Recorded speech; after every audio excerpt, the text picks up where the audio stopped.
공동체는 알파와 오메가인 하나님께 영광을 돌리는 거룩한 것입니다. 예배를 통해서 우리는 하나님의 영원한 다스림과 영원한 생명의 신비로운 방식으로 방식으로 참여하게 될 것입니다. 이제 예배가 시작됩니다. 시작됩니다. 마음을 하나로 오십시오. 주 예수 이름 높이여 다 찬양하여라.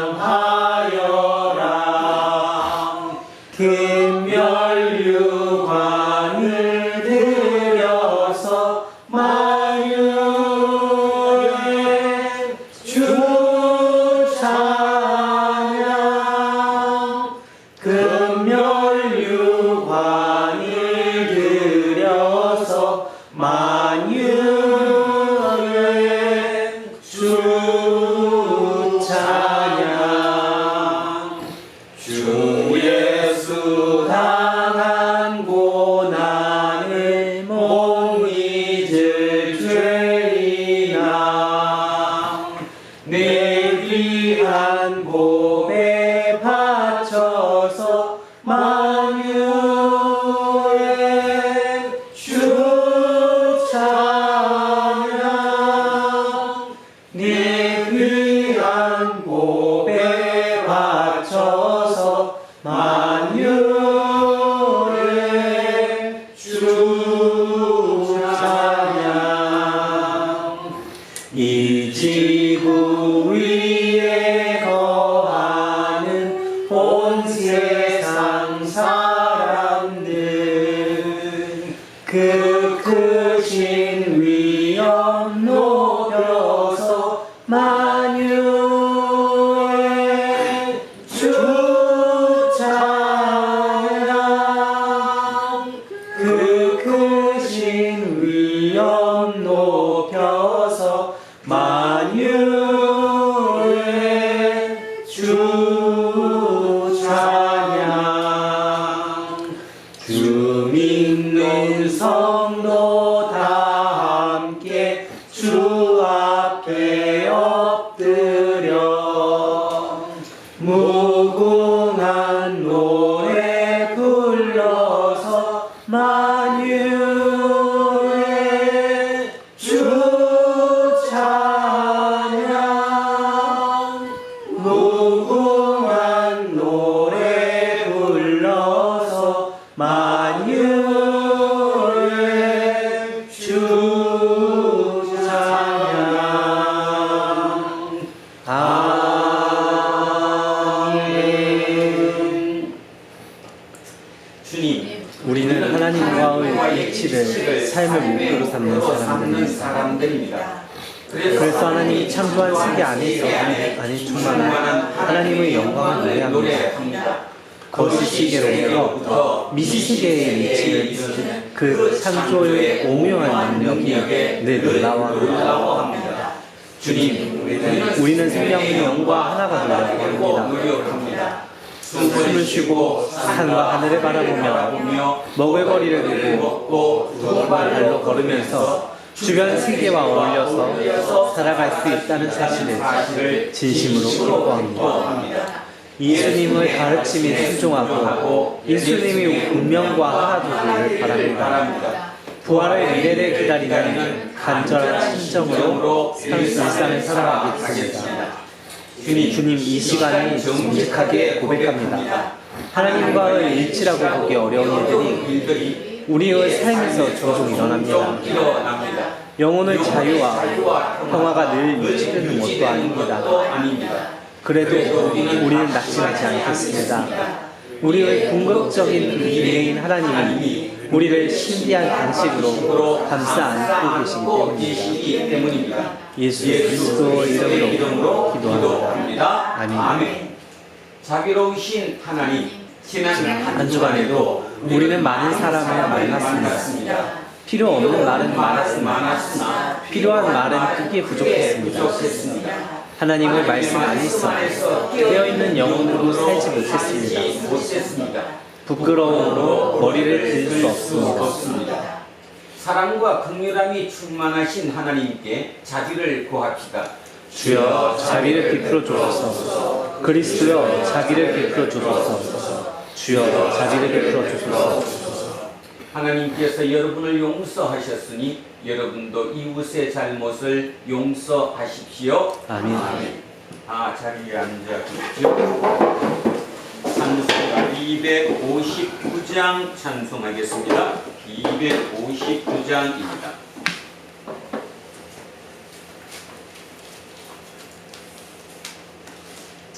예수 십자가에 흘린 피로써 그대를 씻기어 있는가. 더러운 죄 회개하는 능력을 그대는 참으지 않은가. 예수의 보혈로 그대는 씻기어 있는가. 마음속에 여러 가지 죄악이 깨끗이 씻기어 있는가. 주 예수와 밤낮으로 늘 함께 그대는 행동을 하는가. 아무 때나 어디서나 그대는 십자가 붙들고 있는가. 예수의 보혈로 그대는 씻기어 있는가. 마음속에 여러 가지 죄악이 깨끗이 씻기어 있는가.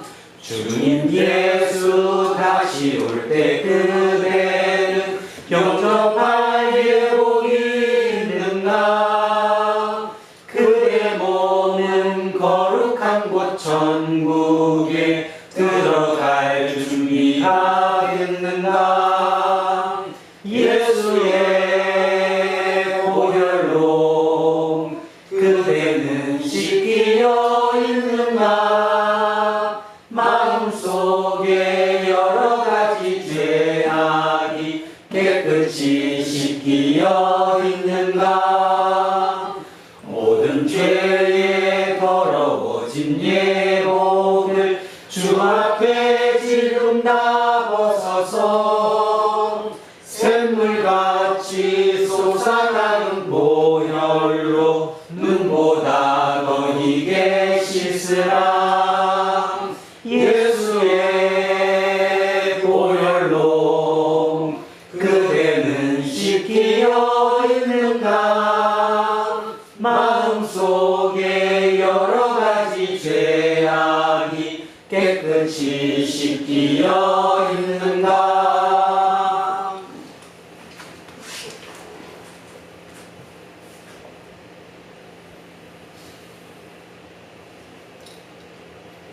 기도드리겠습니다. 사랑과 은혜가 풍성하신 하느님 아버지, 지난 한 주간 동안도 우리와 늘 함께해 주시고 주님의 은혜 안에서 안전하게 지켜주시며 진심으로 감사드립니다. 저희는 돈과 성공이 중심이 된 세상에 살아가면서 입술로는 하느님을 믿는다고 고백하지만 정작 삶의 자리에서는 믿는 사람답게 온전히 살아가지 못할 때가 많았습니다. 세상의 유혹 앞에서 흔들리고 내 힘을 더 의지했던 우리의 연약함을 용서하여 주시옵소서. 자비로우신 주님, 옛날 니고데모가 눈에 보이는 세상 권력과 자신의 자격이 전부인 줄 알다가 예수님을 만나 진짜 하나님 나라를 깨달았던 것처럼 이 시간 우리의 영적인 눈도 밝혀주시기를 원합니다. 자본이 하나님의 자리보다 더 높아진 물질 만능주의 세상 속에서 우리 드러너 교회 성도들은 눈에 보이는 세상, 성공만을 쫓아가지 않게 하여 주시옵소서. 내 힘과 조건을 자랑하는 삶이 아니라 성령님 안에서 날마다 새롭게 태어나 하나님의 다스림을 받는 진짜 하나님의 나라를 살아가게 하옵소서. 남들이 다 가는 편하고 넓은 길이 아니라 비록 좁고 힘든 길일지라도 주님과 함께 기쁜 마음으로 이겨낼 수 있는 믿음과 능력을 더하여 주시옵소서. 그리하여 우리 교회가 이 힘든 세상에 따뜻한 희망의 빛이 되게 하옵소서. 또한 새로운 시대를 맞이할 우리 청년들을 위해 간절히 기도합니다. 앞으로 다가올 새로운 시대 속에서 우리 청년들이 서로 마음을 다해 아끼고 사랑하며 살아가게 하여 주시옵소서.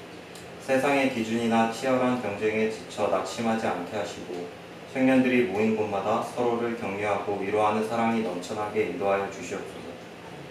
미래를 두려워하기보다 서로를 향한 사랑의 힘으로 오늘 나의 삶 속에서 하나님 나라를 멋지게 살아내는 귀한 청년들이 되게 하여 주시옵소서. 특별히 이 시간 우리에게 하나님의 생명의 말씀을 전해주시는 목사님을 위해 기도합니다. 언제나 목사님의 신실한 설교를 통해 우리가 큰 위로를 얻고 바르게 살아갈 길을 찾게 하심에 마음 깊이 감사드립니다. 오늘도 말씀을 대언하시는 목사님께 성령의 능력을 더하여 주시고 목사님의 몸과 마음도 늘 강건하게 지켜주시옵소서. 설교를 듣는 우리 모두 상한 마음이 치료되게 하시고 세상에 나가 말씀대로 살아가겠다고 다짐하는 은혜의 시간이 되게 하여 주시옵소서. 이 시간 드리는 우리의 예배를 기쁘게 받아주시길 원하오며 우리를 사랑하시는 예수 그리스도의 이름으로 기도드립니다. 아멘. 인사하겠습니다. 조금 손해보고 삽시다. 하나님 사랑합니다. 하나님 사랑합니다. 목사님을 사랑합니다. 이문수님을 사랑합니다. 김재훈님을 사랑합니다. 이영옥님을 사랑합니다. 이영민님을 사랑합니다. 윤정숙님을 사랑합니다. 이양승님을 사랑합니다. 이연승님을 사랑합니다. 안병관님을 사랑합니다. 이동영님을 사랑합니다. 이정근님을 사랑합니다. 이은정님을 사랑합니다. 이현빈님을 사랑합니다. 전여쌤님을 사랑합니다. 우리 모두를 사랑합니다. 기도하겠습니다. 홀로 영광을 받으시기에 합당하신 하나님, 하나님의 말씀은 우리의 영혼을 살리는 생명의 능력이라는 사실을 믿습니다. 마른 땅이 비를 기다리는 심정으로 말씀 앞에 섭니다. 세계 교회력에 따라 주어진 오늘의 말씀을 읽고 해석되어 선포되는 그 말씀에 귀를 기울이는 우리 모두에게 성령의 도우심으로 귀가 열리는 기적을 체험하게 해주십시오. 예수 그리스도의 이름으로 기도합니다. 아멘. 자, 첫째 말씀 창세기 21장으로 갑니다. 성경책 맨 앞쪽입니다. 26쪽입니다. 26쪽 창세기 21장 8절에서 26절까지 말씀입니다. 26쪽 창세기 21장 8절에서 21절 말씀 찾으셨으면 한 목소리로 합독하십니다. 아이가 사람의 젖을 떼고 이삭이 젖을 떼는 날에 아브라함이 큰 잔치를 베풀었다. 사라가 본즉 아브라함의 아들 애굽 여인 하갈의 아들이 이삭을 놀리는지라. 그가 아브라함에게 이르되 이 영종과 그 아들을 내두소서. 이 종의 아들은 내 아들 이삭과 함께 기업을 얻지 못하리라 하므로 아브라함이 그의 아들로 말미암아 그 일이 매우 근심이 되었더니 하나님이 아브라함에게 이르시되 내 아이나 내 여종으로 말미암아 근심하지 말고 사라가 내게 이른 말을 다 아뢰도다. 이삭에게서 나는 사라야 내 씨라 부를 것임이니라. 그러나 여종의 아들도 내 신이 내가 그로 한 민족을 이루게 하리라 하시니라. 아브라함이 아침에 일찍이 일어나 떡과 물 한 가죽 그릇을 가져다가 하갈의 어깨에 메워주고 그 아이를 데리고 가게 하니 하갈이 나가서 비엘세바 평야에서 방황하더니 가죽 부대에 물이 떨어진지라 그 자식을 관목 덩굴 아래에 두고 이르되 아이가 죽는 것을 참아 보지 못하겠다 하고 화살이 한바탕 거리 떨어져 마주 앉아 바라보며 소리내어 우니 하나님이 그 어린 아이의 소리를 들었으므로 하나님이 하나님의 사자가 하늘에서부터 하갈을 불러 이르시되 하갈아 무슨 일이냐 두려워하지 말라. 하나님이 저기 있는 아이의 소리를 들으셨나니 일어나 아이를 일으켜 내 손으로 붙들라. 그가 큰 민족을 이루게 하리라 하시니라. 하나님이 하갈의 눈을 밝히셨으므로 샘물을 보고 가서 가죽 부대에 물을 채우다가 그 아이에게 마시게 하였더라. 하나님이 그 아이와 함께 지금에 강성하여 광야에서 거주하며 살수는 자가 되었더니 그가 바란 광야에 거주할 때에 그의 어머니가 그를 위하여 애굽 땅에서 아내를 얻어 주었더라. 아멘. 성시교도 10편 86편으로 갑니다. 865쪽입니다. 865쪽 10편 86편 두 토막으로 나누어 있습니다. 첫째 토막 1절에서 10절, 두 번째 토막 16절 17절. 자, 10편 86편 자, 첫 번째 토막 1절에서 10절, 두 번째 16절에서 17절. 자, 두 토막으로 나누어서 시작합니다. 여호와여, 나는 가난하고 궁핍하오니 주의 귀를 기울여 내게 응답하소서. 나는 경건하오니 내 영혼을 보존하소서. 내 주 하나님이여, 주를 의지하는 종을 구원하소서. 주여, 내게 은혜를 베푸소서. 내가 주길 주께 부르짖나이다. 주여, 내 영혼이 주를 부르러오니 주여, 내 영혼을 기쁘게 하소서. 주는 선하사 화제하기를 즐거워하시며 주께 부르짖는 자에게 인자함이 구하심이니이다. 여호와여, 나의 기도에 귀를 기울이시고 내가 간구하는 소리를 들으소서. 나의 환난 날에 내가 주께 부르짖으리니 주께서 내게 응답하시리이다. 주여, 신들 중에 주와 같은 자 없사오며 주의 행하심과 같은 일도 없나이다. 주여, 주께서 지으신 모든 민족이 와서 주의 앞에 경배하며 주의 이름에 영광을 돌리리이다.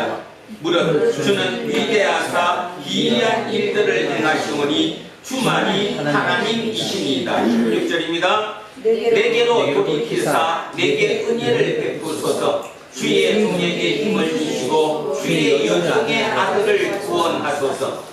은총의 표적을 내게 보이소서. 그러면 나를 미워하는 그들이 보고 부끄러워하오리니 여호와여, 주는 나를 돕고 위로하시는 이시니이다. 아멘. 둘째 말씀 로마서로 가겠습니다. 신약 성서 246쪽입니다. 신약 성서 246쪽 로마서 6장 1절에서 11절까지의 말씀입니다. 246쪽 로마서 6장 1절에서 11절.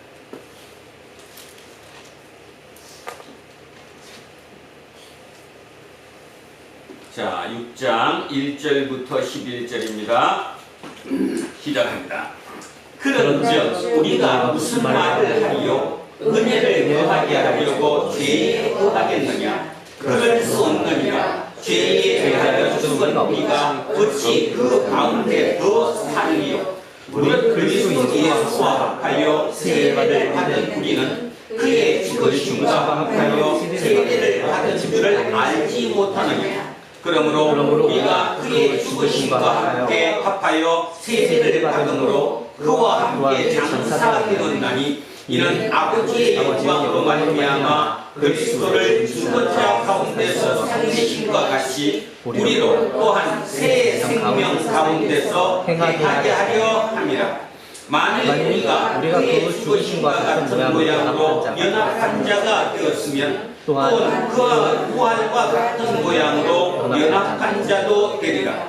우리가 알거니와 우리의 옛사람이 예수와 함께 십자가에 못 박힌 것은 죄의 몸이 죽어 다시는 우리가 죄에게 종노릇하지 아니하려 함이니 이는 죽은 자가 죄에서 벗어나 의롭다 하심을 얻었습니다.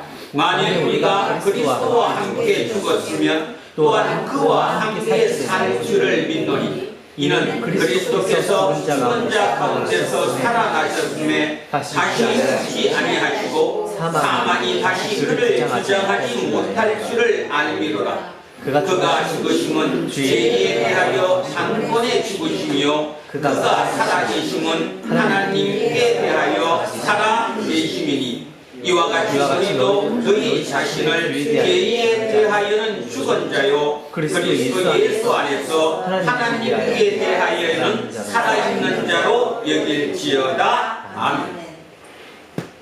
셋째 말씀 마태복음으로 내려오겠습니다. 마태복음 10장입니다. 앞쪽으로 내려오셔서 15쪽입니다. 신약성서 15쪽 마태복음 10장 24절에서 39절까지 말씀입니다. 마태복음 10장 24절에서 39절 말씀입니다. 시작합니다. 제자가 그 선생보다 또는 종이 그 상전보다 높지 못하나니 제자가 그 선생 같고 종이 그 상전 같으면 좋하도다.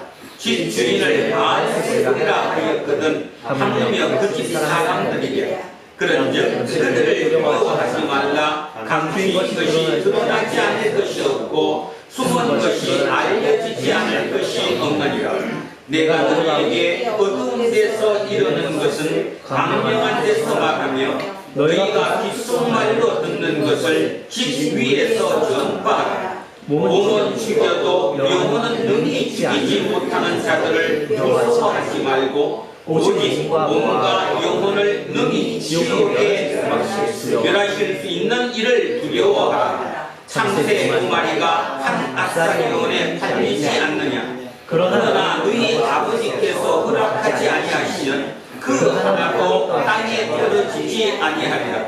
너희에게는 머리털까지 다 신발 입었나니 두려워하지 말라. 너희는 많은 참새보다 귀하니라. 누구든지 사람 앞에서 나를 시인하면 나도 하늘에 계신 내 아버지 앞에서 그를 시인할 것이요 누구든지 사람 앞에서 나를 부인하면 나도 하늘에 계신 내 아버지 앞에서 그를 부인하리라. 내가 세상에 화평을 주러 온 줄로 생각하지 말라. 화평이 아니요 화음을 주러 왔노라. 내가 온 것은 사람이 그 아버지와 딸이 어머니와 며느리가 시어머니와 불화하게 하려 함이니 사람의 원수가 자기 집안 식구리라. 아버지나 어머니를 나보다 더 사랑하는 자는 내게 합당하지 아니하고 아들이나 딸을 나보다 더 사랑하는 자도 내게 합당하지 아니하며 또 자기 십자가를 지고 나를 따르지 않는 자도 내게 합당하지 아니하니라. 자기 목숨을 얻는 자는 잃을 것이고 나를 위하여 자기 목숨을 잃는 자는 얻으리라. 아멘. 오늘 주신 말씀입니다. 요한복음 20장 1절에서 18절까지 말씀입니다. 183쪽입니다. 자, 아니면 밖에 보시고 천천히 같이 합독하시겠습니다. 안식 후 첫날 일찍이 아주 어두울 때에 막달라 마리아가 무덤에 와서 돌이 무덤에서 옮겨진 것을 보고 시몬 베드로와 예수께서 사랑하시는 다른 제자에게 달려가서 말하되 사람들이 주님의 무덤에서 가져다가 어디 두었는지 우리가 알지 못하겠다 하니 베드로와 그 다른 제자가 나가서 무덤으로 갈새 둘이 같이 가는지라도 하더니 그 다른 제자가 베드로보다 빨리 달려가서 먼저 무덤에 이르러 구부려 생각고 놓인 것을 보았으나 들어가지 아니하였더니 시몬 베드로는 따라와서 무덤이 들어가 보니 스마코가 놓였고 또 머리를 쌌던 수건은 스마코와 함께 놓이지 않고 딴 곳에 쌌던 대로 놓여 있더라. 그때에야 다른 제자도 들어가 보고 믿어라. 그들은 성경에 그가 죽은 자 가운데서 다시 살아나야 하리라 하신 말씀을 아직 알지 못하더라. 이에 두 제자가 자기를 집으로 돌아가니라. 마리아는 무덤 밖에 서서 울고 있더니 울면서 구부려 무덤 안을 들여다보니 옷 입은 두 천사가 예수의 시체 누웠던 곳에 하나는 머리편에 하나는 발편에 앉았더라. 천사들이 이르되 여자여 어찌하여 웃느냐. 이르되 사람들이 주의 죽음을 맡겨다가 어디 두었는지 내가 알지 못함이니이다. 이 말을 하고 뒤로 돌이켜 예수께서 서 계신 것을 보았으나 예수이신 줄은 알지 못하더라. 예수께서 이르시되 여자여 어찌하여 울며 누구를 찾으냐 하시니 마리아는 그가 상징인 줄 알고 이르되 주여 당신이 용병을 어디 두었는지 내게 이르소서. 그리하면 내가 가져가리이다. 예수께서 마리아야 하시거늘 마리아가 돌이켜 히브리 말로 라보니 하니 이는 선생님이라는 말이다. 예수께서 이르시되 나를 붙들지 말라. 내가 아직 아버지께로 올라가지 아니하였노라. 너는 내 형제들에게 가서 이르되 내가 내 아버지 곧 너희 아버지 내 하나님 곧 너희 하나님께로 올라간다 하라 하시니 막달라 마리아가 가서 제자들에게 내가 주를 보았다 하고 또 주께서 자기에게 이렇게 말씀하셨다 이러니라. 아멘. 오늘은 부활, 붙잡는 신앙에서 보냄받는 신앙으로라는 제목으로 하나님의 말씀의 문제를 나누고자 합니다.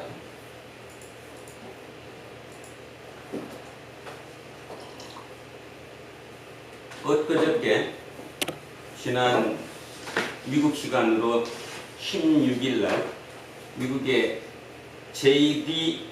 벤스 부통령이죠. 그 부통령이 책이 출간되었다는 기사를 읽게 되었습니다. J.D. 벤스입니다. 벤스. 우리 어떤이보다 3살 많은데요. 세계 최고의 당대국의 부통령이 되었습니다.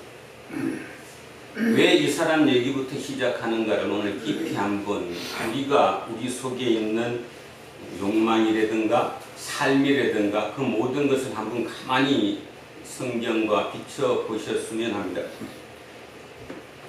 벤스는 10년 전 2016년 6월달 정확하게 10년 전에 책을 한 권 냈더랬습니다. 여러분 중에서도 들어본 제목을 들어봤을지도 모르는데 우리 한국판의 제목은 힐빌리의 노래입니다. 힐빌리의 노래. 원 제목은 힐빌리 엘레지. 우리 엘레지의 여왕 이런 말 들어봤는데 엘레지의 여왕 하면 누구죠? 이미자. 그래서 이미자 엘레지의 여왕 이렇게 얘기했습니다. 엘레지는 노래라는 소리입니다. 그래서 한국말의 번역은 힐빌리의 노래였습니다. 근데 그 노래는 한문으로 쓰면 슬픈 애자를 씁니다. 애가죠, 애가. 슬픈 노래라는 거예요. 기쁜 노래가 아니라 슬픈 노래예요. 그 힐빌리의 노래. 그래서 힐빌리라는 뜻이 뭘까? 도시 이름일까? 힐빌리가 뭘까? 힐빌리의 노래라는 게 뭘까? 도대체 이게 미국에서 왜 히트를 쳐서 자그마치 160만 부가 팔려나가는 초대형 베스트셀러가 되었을까? 힐빌리는 우리로 따지면 비교하기 좀 어려운데 성남으로 따지면 저는 이제 성남 사람 교육이 이제 젊은 친구들이 기억이 안 하겠지만 한때 20, 30년 전에 대한민국에 어떤 사건 사고가 일어나면 범인이 잡히죠. 그 범인이 잡히면 아마 90%는 주소가 이렇게 돼 있습니다. 은행 2동. 그 동네가 여기입니다. 이 산동네. 그래서 이 동네를 저 종합시장이나 저 밑에 쪽에 사는 사람들을 여기를 달나라 별나라라고 불렀습니다. 밤에 산에 불빛이 있는 것처럼 높은 위치에 불빛이 있었기 때문이지요. 그런데 말입니다. 그런 것처럼 힐빌이라고 하는 동네는 미국에 있는 남부 지역에 그 어떤 산간 지역에 있는 하층민들을 비유하는, 부르는 속어입니다. 속어. 그러니까 그 속어인데 그 힐빌리의 그 진짜 이름은, 힐빌리라는 말을 표현하면 저 촌놈, 저 시골 촌놈, 좀 못 사는 사람들, 이런 사람들이죠.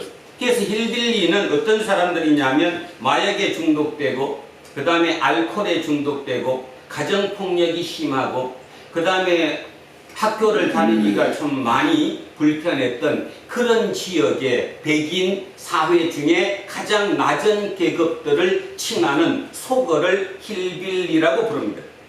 근데 그 벤스는 30대 후반에 그 힐빌리의 노래라는 책을 한 권을 쓰는데 그게 시대랑 교묘하게 맞아 들어갔습니다. 바로 2016년이 트럼프가 첫 번째 대통령에 출마한 때였거든요. 그러니까 트럼프를 지지했던 지지자들의 대부분이 누구였다고요? 힐빌리였다는 소리입니다. 백인이고 얼굴은 색깔은 육체적으로는 백인인데 뭐를 잃어버렸어요? 산업의 발달을 통해서 그 공장지대가, 그죠? 러스트벨트라고 들어봤죠? 그렇게 해서 쇠락해버린 그 지역의 삶이 피폐해진 그들의 삶을 바로 벤스가 글로 소설로 써낸 거죠.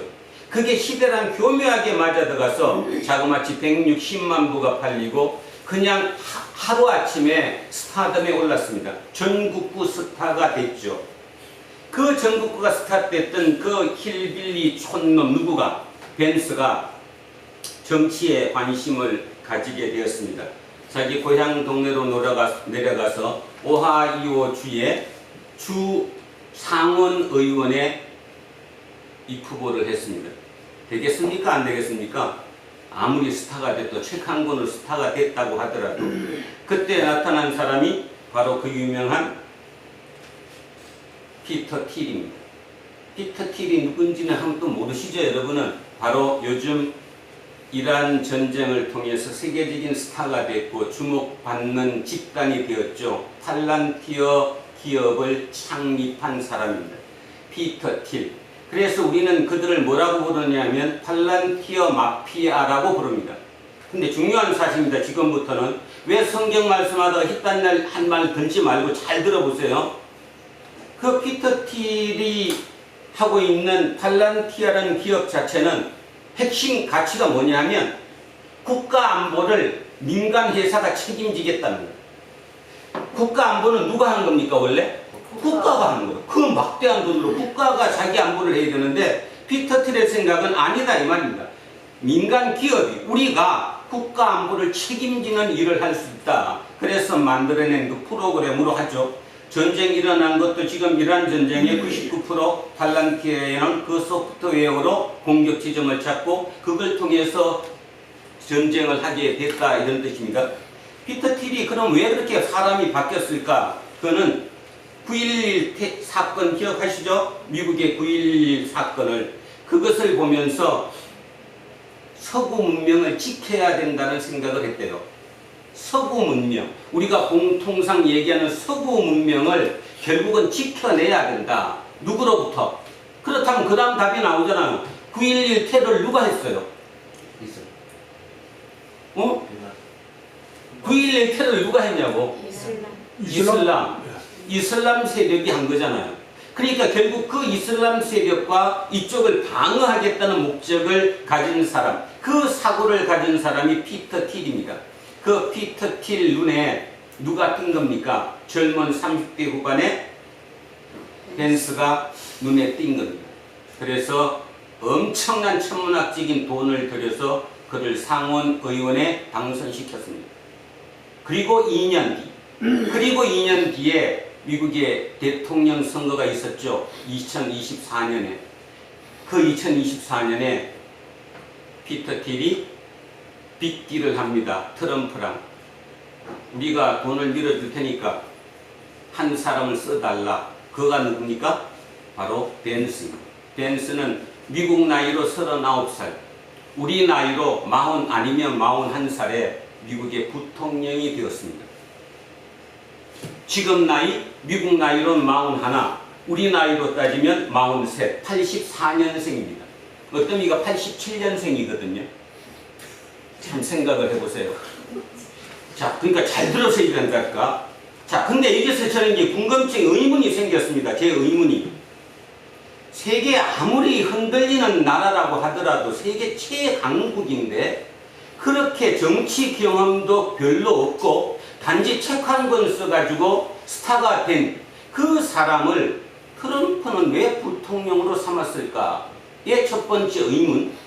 두 번째는 도대체 빅테크라고 하는 지금 세상을 실제적으로 지배하고 있는 그들이 왜 그 벤서를 잡아서 후원을 할까? 보이죠? 지난 일주일 내내 제 머릿속에는 그게 들어가 있었습니다. 뭔 뜻일까? 답은 딱 나왔습니다. 뭔 답이 나왔냐 하면 발란티아 마피아라고 부르는, 다른 말로 빅테크 기업이라고 부르는 그들이 힘을 합쳐서 새로운 세상을 만들겠다는 야망이 드러나는 겁니다.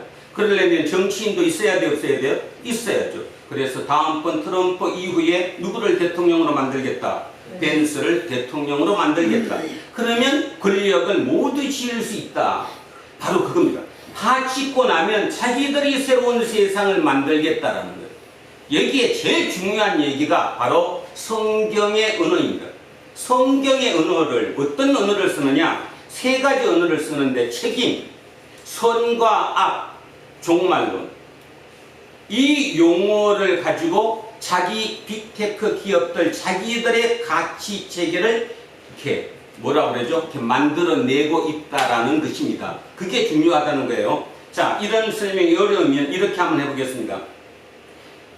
우리 국사를 배우실 때 신라, 고구려, 백제 이렇게 할 때 항상 붙는 게 있죠. 나라 체제가 정비돼서 국가의 깃털이 중앙집권 체제로 딱 깃털이 잡힐 때 꼭 따라 붙는 게 하나 있는데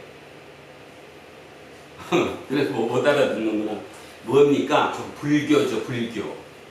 그죠? 종교가 붙는 거예요, 불교가. 그래서 백제도 불교가 붙었고 신라도 불교가 붙었습니다.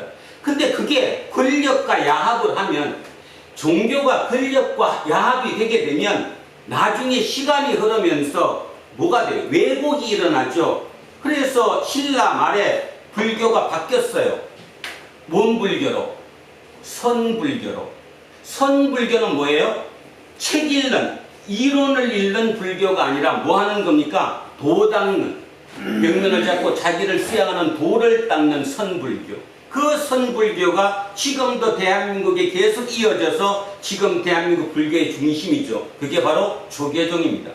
조계종은 선불교에 이어온 것이라는 거죠. 자, 근데 그 다음 생각해 봅시다. 선불교가 어디에, 언제? 제가 얘기했는데 잊어먹었어. 언제?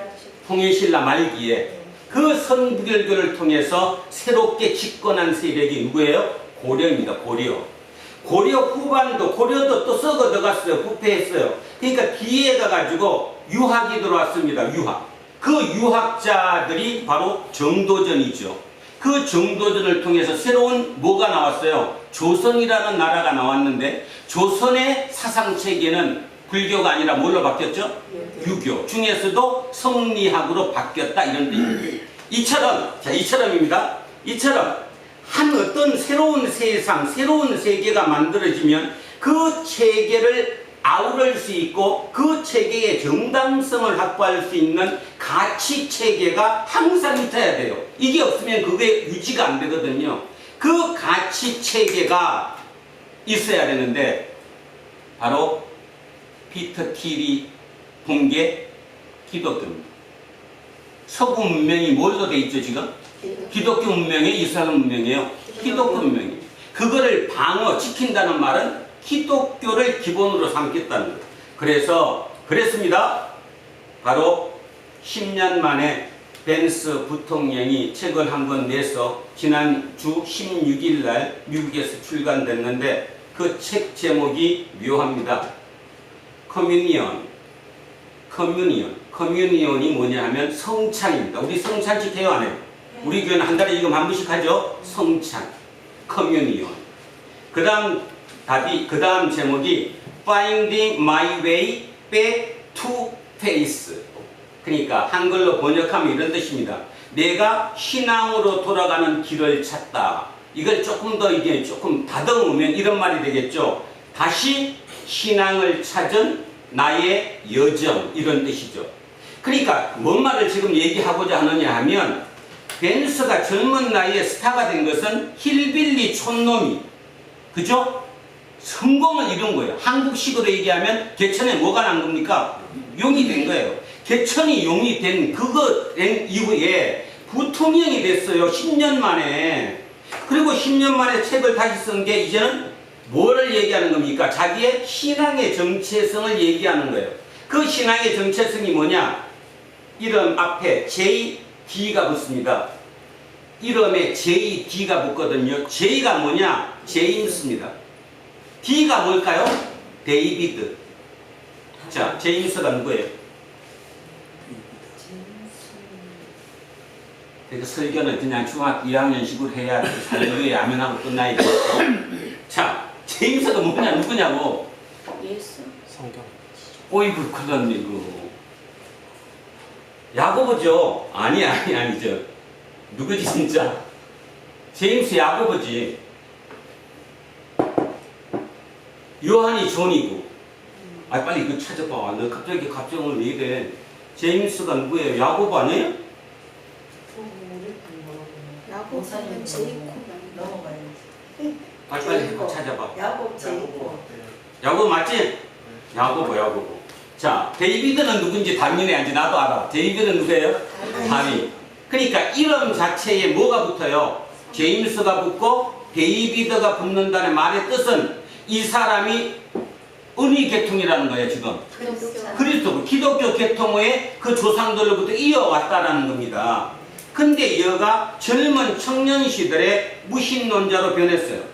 어릴 때, 그때는 그런 가문에서 기독교 환경에서 컸는데 무신론자가 됐다는 거죠. 그리고 난 뒤에 다시 마음을 가다듬고 열심히 공부해서 예일대 로스쿨을 나와서 변호사가 되었습니다. 그때부터 세상을 바라보면서 새롭게 카톨릭으로 귀의해서 세례를 받았습니다. 지금은 카톨릭 교인입니다. 바로 그 과정, 그 신앙의 과정을 이제 자기의 정체성을 드러내기 위해서 이번에 이 글을 썼다라는 거예요. 자, 그렇다면 뭐를 얘기하느냐 하면 결론적으로 이런 얘기입니다. 피터 트리라고 하는 그 사람을 중심으로 한 새로운 세상을 꿈꾸는 그들 집단이 그들의 가치 체계로 뭐를 잡았다는 겁니까? 기독교를 잡았다라는 거예요. 그렇다면 좋은 겁니까? 나쁜 겁니까? 좋은 거예요. 좋은 거죠. 네. 그렇죠. 나도 수요일까지는 좋았습니다. 목요일까지도. 그래서 이번 설교는 되게 세밀하게 할 수 있겠다. 그래서 야, 됐다. 근데 금요일부터 뭔가가 제 머릿속에 삐거덕대기 시작했습니다. 왜냐하면 바로 오늘 본문이 뭐예요? 오늘 본문이 뭐냐고? 부활. 부활. 근데 중요한 거 부활의 첫 증인이 누구예요? 막달라 마리아. 그죠? 오늘 읽었던 핵심이 앞에 1절에서 10절까지는 빈 무덤이에요. 맞죠? 그리고 그 다음에는 18절까지 누구 얘기예요? 예수를 처음 만난 사람이 막달라 마리아. 여기서 이제 제가 고민이 들어갔습니다. 여러분도 그렇겠지만 아마 여러분도 생각하시는 분들 중에는 그런 의문을 많이 가졌을 거예요. 왜 하필이면 기독교의 시작이 어딘데 따지면 부활이에요. 부활이 없으면 기독교 자체가 존재할 수가 없는 거거든요. 그러면 기독교가 2000년 동안 이어왔던 그 핵심 가치가 부활인데 그 부활을 증명하는, 논증하는 논리가 너무 비약해. 얕다고. 그죠? 빈 무덤. 무덤이 비었으니까 그게 부활이다. 두 번째, 막달라 마리아. 이분이 누군지는 알죠? 학자들마다 차이는 있지만 이 막달라 마리아가 바로 그 창녀, 7 귀신 들렸던 창녀라고 보는 게 지금 대부분의 학자들의 얘기거든요. 그렇다면 그런 삶을 거쳤던 그 사회적인 약자, 그리고 2000년 예수 시대에만 하더라도 여자의 발언과 그거는 신뢰해요 못해요? 신뢰할 수 없는, 왜 이 기독교가 거기로부터 출발했을까? 그래서 이제 제가 목요일부터 질문하기 시작합니다. 하나님한테. 빌라도 앞에서 해야지. 빌라도 앞에서 예수님이 나 봐라, 나 살아났다. 그럼 한 번에 끝날 수 있는 건데, 그지? 아니면 만약에 빌라도 앞에서 부활을 증언하지 않고 그 시기가, 지금 예수님이 돌아갔던 시기가 뭐 시작하는 시기인데? 6월절. 그러면 전 세계적으로 그 모여요, 예루살렘 모여요 안 모여요? 그럼 어디가 지금 엄청난데, 성전에 엄청난 군중이 있는데 그 앞에 가서 얘들이 죽였는데 나 살아났어. 그러면 한 방에 끝날 거를.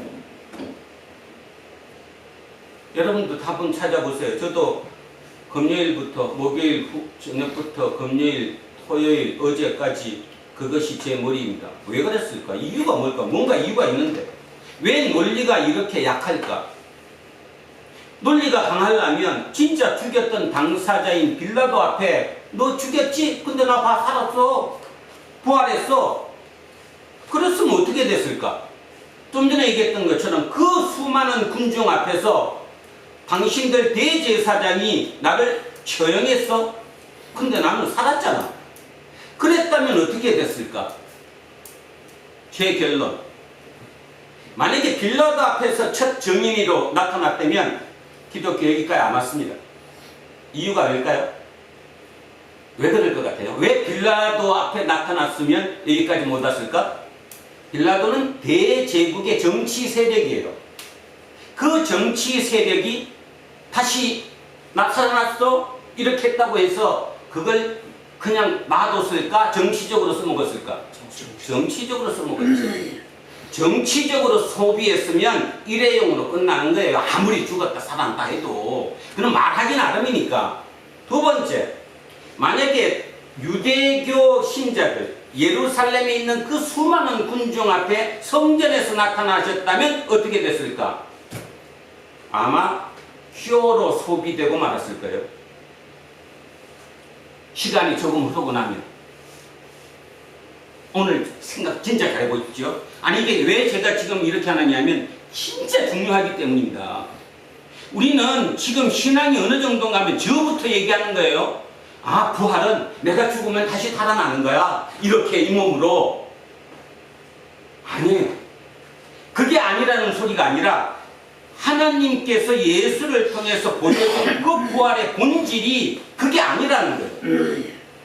그거 보여줄 것 같았으면 금방 얘기했듯이 빌라도 앞에 나타났거나 아니면 수많은 그 예루살렘 군중 앞에 짜자잔 하고 나타났으면 그게 맞아. 근데 그렇게 됐으면 이미 다 끝났어요. 그 부활이 기독교 신앙의 근간, 본질, 토대가 될 수가 없었다니까요. 이까지 올 수가 없었어요.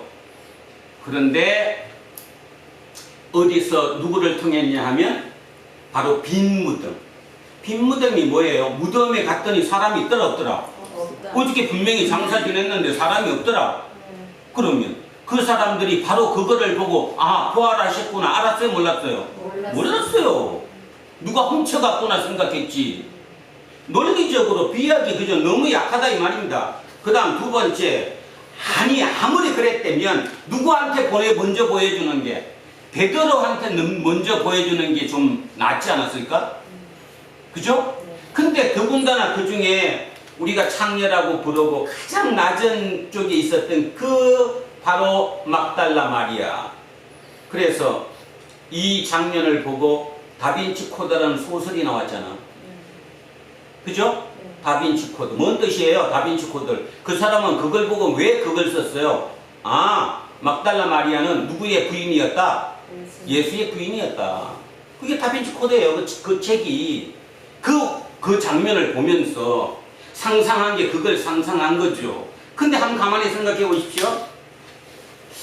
제가 이제 지난 금요일, 토요일 이틀 동안 제 속에 깨달음으로 온 것은 뭐냐 하면, 아, 우리가 부활을 겉만 봐서 그렇구나. 하나님이 우리에게 부활을 겉만 보라고 한 게 아니라 부활의 본질을 알라고 막달라 마리아를 통한 것이다. 그러면 그게 뭐냐? 예수의 부활의 본질은 뭘까요? 부활의 본질. 예수님과 하나님이 하나가 된 거예요. 그게 부활의 본질이에요. 그러니까 다시 얘기하면 예수님이 누구와 일체가 된 거예요? 하나님과 일체가 된 거예요. 그 전까지는 몰랐는데 실제로 십자가에 돌아가시고 난 후에 보니까 예수의 그 모습에서 사람들이 누굴 본 거예요? 하나님의 생명을 본 거예요. 그러니까 결론적으로 또 더 쉽게 얘기하겠습니다. 우리는 뭘 얻어야 된다고 그러지? 영생을 얻어야 된다고 얘기해요. 영생이 뭐예요?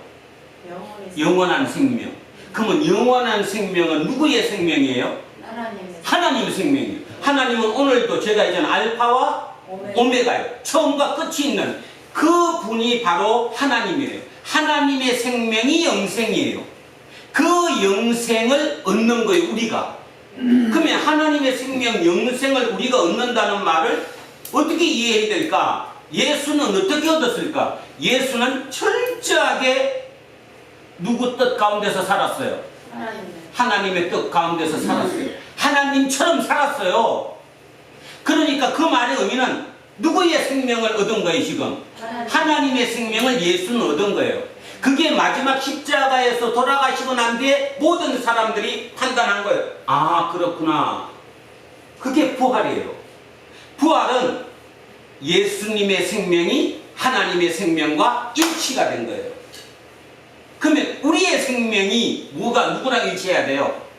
예수의 생명과 우리가 일치하는 거, 그것이 부활이에요. 자, 다시 이제 돌아갑니다. 펜스 부통령이 저는 다음번 미국 대통령이 되었으면 참으로 좋겠습니다. 왜냐하면 우리 사도 바울이 얘기했던 고린도전서 1장 27절의 얘기가 맞기 때문이거든요. 한번 찾아보겠습니다. 고린도전서 1장 27절. 몇 쪽이에요? 고린도전서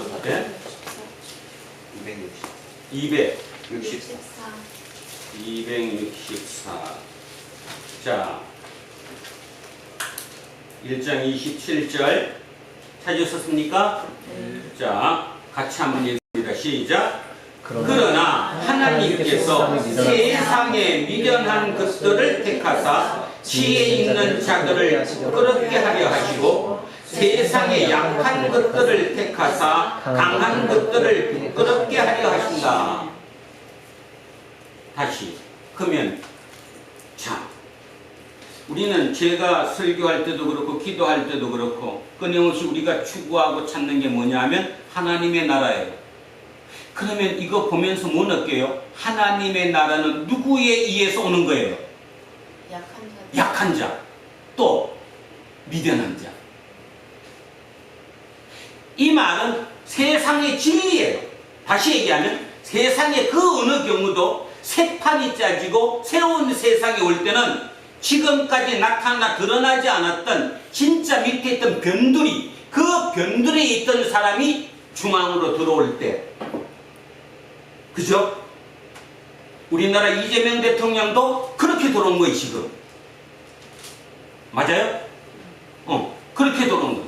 옛날 이명박 대통령도 그렇게 들어온 거예요. 주변부에서, 변두리에서 안으로 들어온 거예요. 개천에서 용이 난 거예요. 벤스 또한 개천에서 용이 난 거예요. 힐빌이라고 하는 그 천민, 낮은 계층에서 진짜 알코올 중독, 마약, 폭력, 그저 학교도 제대로 다닐 수 없던 그 조건 하에서 그는 이루어졌어요. 신앙을 잃기는 했지만, 그리고 예일대 로스쿨까지 진입해서 변호사가 되었고, 변호사가 됨으로 인해서 자기 스스로 개천에서 용이 난 거예요. 그 개천에서 용이 났다는 그 사실을 글로 써낸 거예요. 그 글이 힐빌리의 노래. 그것이 160만 부가 팔리고 미국의 스타가 된 거예요. 그 책 출간으로부터 불과 5, 6년 만에 그는 오하이오 주라고 하는 그 주의 상원 의원에 당선됐어요. 자기 돈도 없었는데도 불구하고 주변에 사람이 모였다는 겁니다. 자, 그럼 여기서 이제 하나. 그들입니다. 그들. 근당에 있던 피터 틸이라든가 일론 머스크라든가 진짜 그들이, 그 빅테크 기업들이 힘을 모아서 다음번 벤스를 밀면 미국의 대통령이 될 가능성이 상당히 높다고 판단합니다. 자, 그러면 질문하겠습니다. 왜 그들이 대통령을 세우고 싶을까? 뭐를 갖기 위해서? 아니, 힘을 갖기 위해서. 지금까지 우리 기업인들은 돈만 벌면 돼요, 그냥. 그리고 그죠? 근데 요즘 기업 그거 아니야. 돈 버는 게 중요한 게 아니라 새로운 세상을 자기들이 이끌어가고 싶어 한다는 거예요, 지금. 그래서 그들은 정치, 종교, 경제 모든 부분을 아울러서 새로운 세상 판을 짜겠다라는 거예요. 그 판을 짜는 피터 틸의 머릿속에 뭐가 있느냐 하면 요한계시록에 나오는 새하늘 새 땅이 있다는 겁니다. 새하늘 새 땅이. 잘 들으세요. 오늘 뭔 말이냐면 그 새하늘 새 땅이, 피터 틸이 얘기하는 그 새하늘 새 땅이 인공지능을 통해서 지금 그 빅테크를 통해서 온다라고 믿는 거예요. 저는 답은 못해요. 그게 진짜가 될지 안 될지는 답은 못하지만 가능성은 있다고 믿어요. 그리고 제일 중요한 거, 제가 지금 목사로서 여러분에게 진짜 말씀드릴 수 있는 건 뭐냐면, 그렇게 온다고 하더라도 그 밑바탕의 사상적인 토대, 가치 체계의 토대는 예수여야 해요. 제가 몇 분 그런 얘기 했잖아요. 설교할 때마다.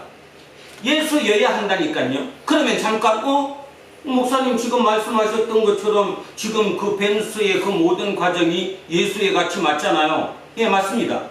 근데 문제는 막달라 마리아처럼 진짜 부활의 정인으로서의 기독교인인지, 아니면 우리나라 조선시대, 고려시대, 신라시대에 통치하기 위해서, 정당성을 확보하기 위해서 종교를 끌어들인 건지, 그거는 우리가 모른다는 거죠. 결과론밖에 모른다는 얘기예요. 그죠?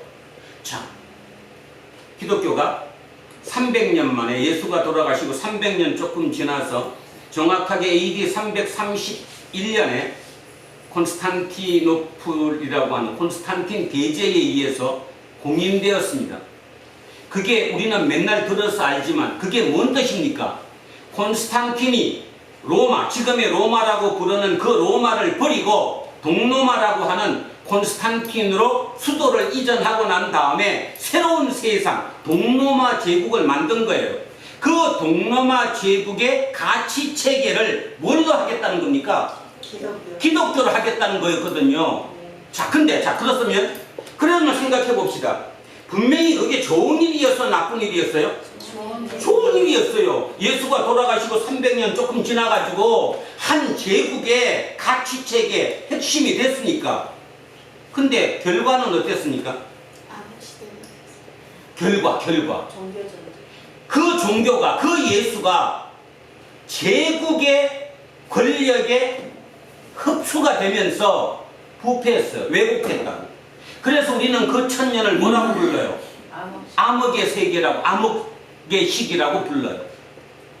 저는 그게 그거. 지금 뭔 말은 제가 오늘 좀 헷갈렸는데 뭐 이해는 하시죠? 제가 벤스를 통해서 피터 틸이라는 그 경제와 정치가 합쳐서 새로운 세계에 여는 것은 찬성하고, 또 거기에 가치가 기독교가 되는 데 대해서는 절대적으로 환영한다 이 말입니다. 근데 문제는 거기에 소속된 그들이 권력의 맛에 심취해서 부패된다면 요한계시록의 새하늘 새 땅은 아니라는 거예요. 그렇죠? 그렇다면 결국 예수님이 왜 첫 정인으로 신뢰받지 못하는, 사회적으로 공인받기 어려운 막달라 마리아라고 하는 그 여자분에게, 여성분에게 첫 정인으로 보였을까? 답이 대충 저는 나와요. 마음이거든요. 네 속에 부활이 있어야 되는 거예요. 저와 여러분 속에 부활이 있어야 된다니까요. 생명이. 내가 진짜 예수의 생명을 얻었다라고 생각하면 그 예수의 생명을 얻은 자로 그 생명으로 사는 거예요. 지금부터. 만약에 벤스가 진짜 다시 기독교에서 개신교에서 다시 가톨릭으로 귀의를 했고 세례를 받고 다시 하는 그 과정을 책으로 썼을 정도로 자기의 신앙의 정체성을 이 중요한 시기에 드러낸 이유가 진짜 나는 부활의 증인으로 살아가겠습니다 라는 고백일 수도 있고, 아니면 빌빌리의 노래처럼 사회적으로 그저 큰 영향을 미치게 돼서 자기를 더 높이게 만드는, 다시 얘기하면 미국에 있는 기독교인들을 통해서 자기가 다시 한번 업그레이드 돼서 다음번 대권을 잡는 어떤 정당성을 확보하는 마음가짐으로 그걸 택했다면 그 결과는 아니다라는 거죠. 그럼 제가 왜 이렇게 얘기해요? 우리는 쏘보니까 속잖아요. 저도 쏘갔고 우리 이영미 집사도 쏘갔고 윤정숙 집사도 쏘갔고 뭐 장로님도 쏘갔고 권사님도 쏘갔어요. 지난 70년 80년대에 대한민국에 종교가 들어와서 청와대와 결탁이 됐습니다. 종교와 권력이 결탁을 했어요. 엄청난 부흥을 이뤘죠. 여의도. 그땐 그게 전부인 줄 알았고 그게 신앙의 모든 것이라고 생각했어요. 어떻습니까? 불과 50년도 안 지났는데 어떠냐고. 아직도 그렇다고 믿으십니까?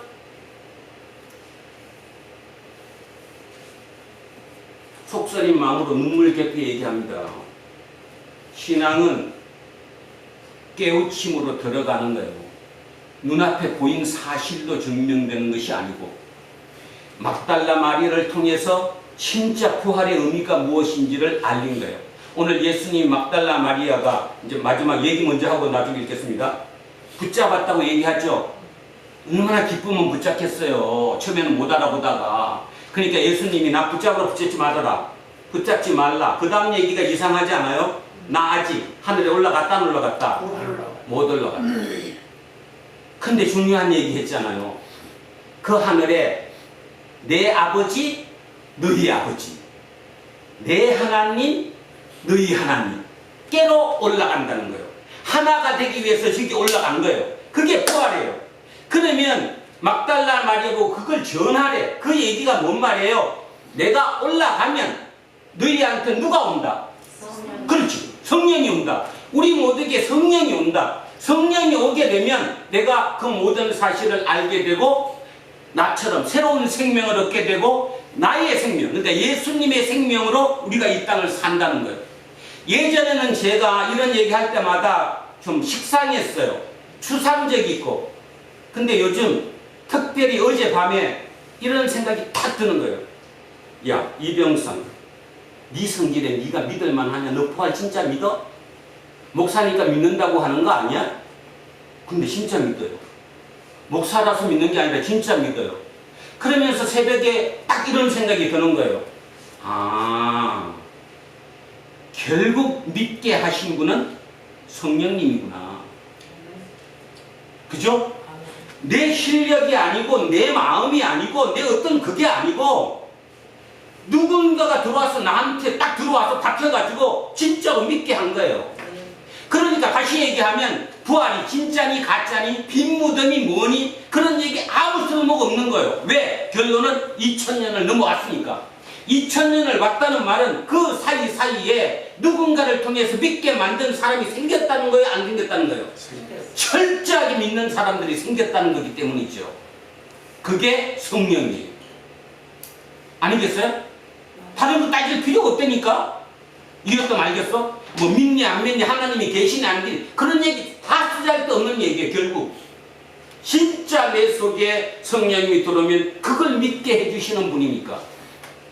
이병선이가 믿는다니까? 진짜 목사라서 설교한다고 믿는 게 아니라 진짜 믿는다니까?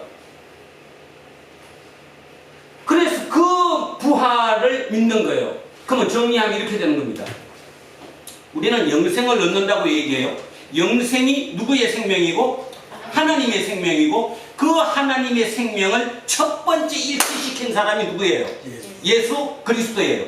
그럼 우리는 이제 누구하고 예수 그리스도가 이 땅에 실제로 살아왔던 그 삶과 내가 일치를 해야 되는 거예요. 그죠? 그게 뭐예요? 영생이에요. 그게 다른 말로 뭐예요? 구원이에요. 그게 다른 말로 부활이래요. 그 사람의 삶이 하나님 나라예요. 그러니까 오늘 새벽에는 그런 생각이 막 들었어요. 야, 영선아, 너 왜 여기서 이렇게 가면서 너 하는지 알겠지? 그냥 너는 하는 거야. 네 몸만 빌리면 성령인 내가 역사하는 거야. 그러니까 새로운 막 눈 떠지면 희망이 생기는 거예요. 희망이 생기잖아. 혹시 알아, 이 중에 누가 또 듣고 그 다음 이어갈지. 내 역할은 이어주는 역할까지니까. 예전에는 그게 아니었지. 하나님이 진짜 나하고 함께 하시면 뭔가 바닥에 막 손 딱 얹으면 병도 낫고 막 그래갖고 막 여기 바닥 차갖고 갑자기 지상으로 올라가고 막 교회를 크게 짓고 그것이 성령의 역사라고 생각했던 우리의 생각이 그게 진짜가 나온 거예요. 그게 막달라 마리아였어요. 그래서 나는 벤스와 막달라 마리아가 같다라고 생각합니다. 일단 전제 조건이 말 그대로 진짜 하층 밑에서 그 삶의 어려운 곳에서 우리식으로 개천에서 영이 난 거예요. 다음이 문제라는 거죠. 그 다음이 진짜 부활의 가치로 살아내느냐 아니면 권력의 맛에 심취해서 왜곡되느냐의 문제라는 거죠.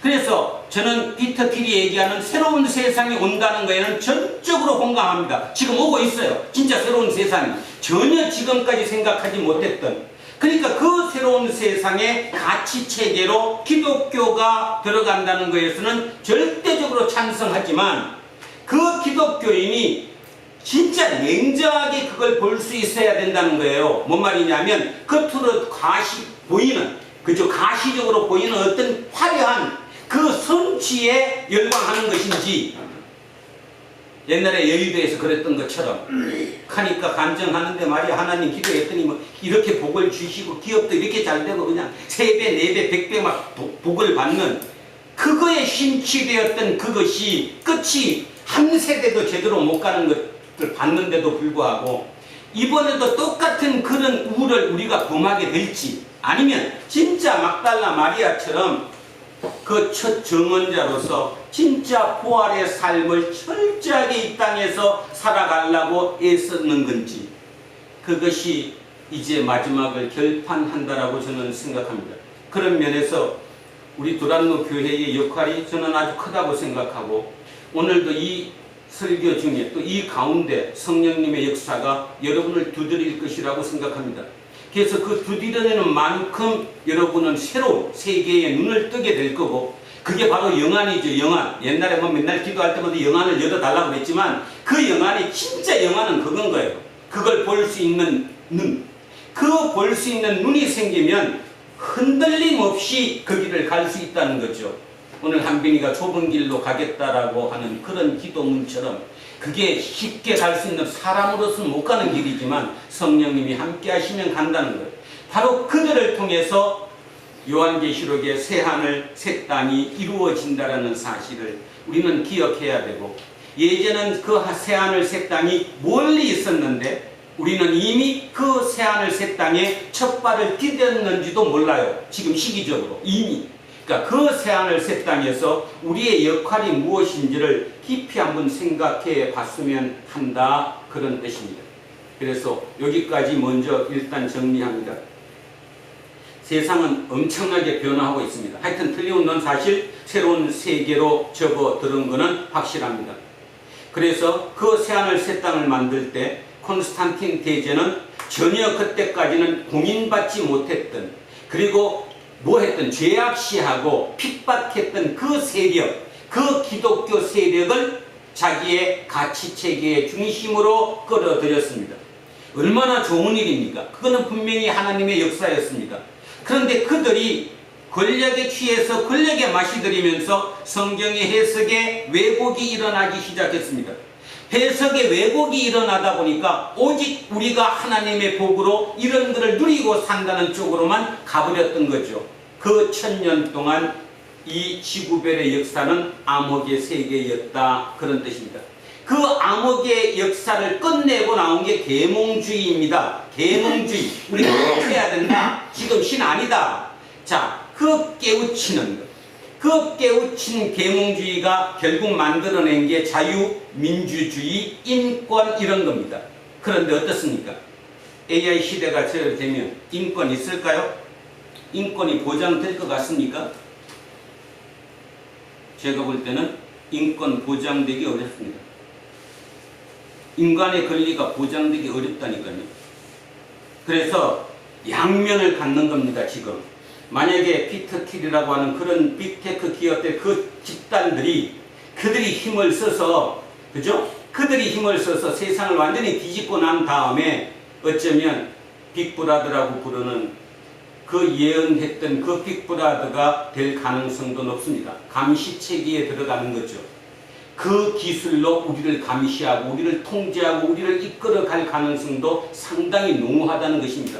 그런 면에서 어쩌면 하나님께서, 다시 얘기하면 예수님께서 뭐를 받을, 유혹을 받을, 예수님의 그게 흔들릴 가능성이 농후한 시점이 지금이라는 거죠.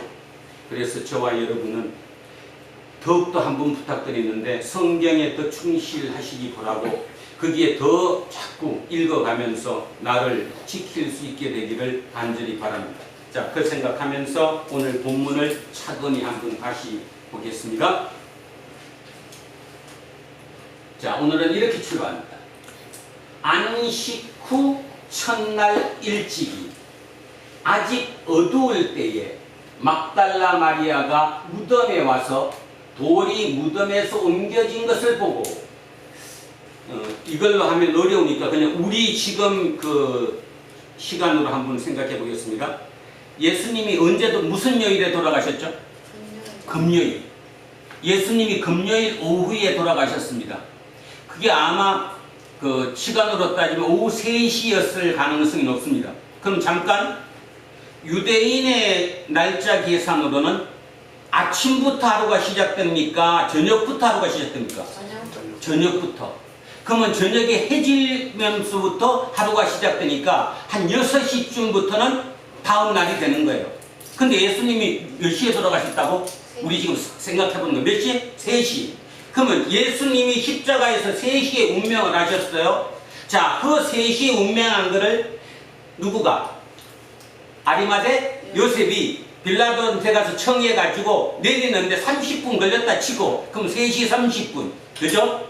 그래서 그분을 어디에 모셔야 돼?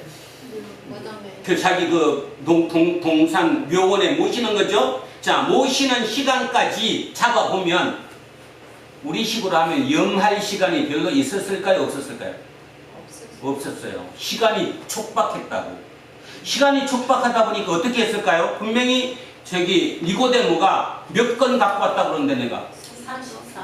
그러니까 우리 키로로 33kg나 되는 그 많은 양의 향료를 가지고 왔음에도 불구하고 그거를 제대로 골고루 몸에 다 발랐을까 못 발랐을까? 못 발랐을 거예요. 그리고 대충 세마포도 둘러가지고 머리에 이렇게 수건 씌워서 아마 안치했을 것이라 말입니다. 그 생각을 하면 이 얘기가 떠오릅니다. 그래서 이제 그 다음 날은 토요일, 우리 식으로 토요일이 무슨 일이에요? 안식일이에요. 안식일은 움직여도 안 돼요, 따지면. 그러니까 안식일에는 못 와요, 그죠? 안식일은 여기 출입금지야, 못 와. 그러니까 안식일이 지나고 그 다음날. 그러니까 날짜상으로는 며칠인데? 3일인데 실제 시간상으로는 한 48시간? 48시간 만에 누가 온 거예요, 지금? 막달라 마리아가. 왜 왔을까요? 봤잖아, 마지막을. 막달라 마리아는 십자가에서 내려가지고 아리마대 요셉과 니고데모를 통해서 그 장례를 지내는 모든 과정을 지켜본 그 입장에서는 지금 우리 예수님이 제대로 장례를 지내진 거야? 그냥 형식적으로 빨리 막 울렁뚱땅 된 거예요. 울렁뚱땅 된 거예요. 그러니까 제대로 하기 위해서 온 거예요. 그래서 다른 복음서에 보면 혼자 왔다고 해요. 여러 여자분이 같이 왔다고 해요. 여러분이 같이 왔다는 거예요. 바로 염하기 위해서 온 겁니다. 자, 그 생각합시오. 그래서 왔어요. 근데 왔더니 무덤에 돌이 무덤에서 옮겨졌어요. 그러면 그 돌이 막아놓았던 그 돌이 무덤에서 옮겨진 것을 보면 바로 첫 번째 느끼는 건 뭐야? 훔쳐갔구나. 누가 훔쳐갔다고 판단했을까요? 딱 정해지는데 누가? 유대인들. 대제사장 있는 그 계급들이, 그죠? 시체를 치웠을 수도 있고. 두 번째, 조금 희박하기는 하지만 세마포가 그때는 비쌌대요. 그러니까 시체에 도굴들이 많았답니다. 그게. 그러니까 그랬을 가능성도 있고. 어쨌든 그들이 판단했을 때 무덤에 돌 막아놓은 입구에 돌이 이렇게 열려 있는 것을 보고, 아, 문제가 생겼구나. 누가 훔쳐갔구나. 그렇게 생각했겠죠. 시몬 베드로와 예수께서 사랑하시던 그 다른 제자, 누구죠 이 사람이? 요한에게 달려가서 말하되, 사람들이 주님을 무덤에서 가져다가 어디 두었는지 우리가 알지 못하겠나이다. 그러니까 뭔 뜻입니까? 무덤에 갔는데 예수님 지금 없어졌어요. 시체가 없어졌다는 거예요.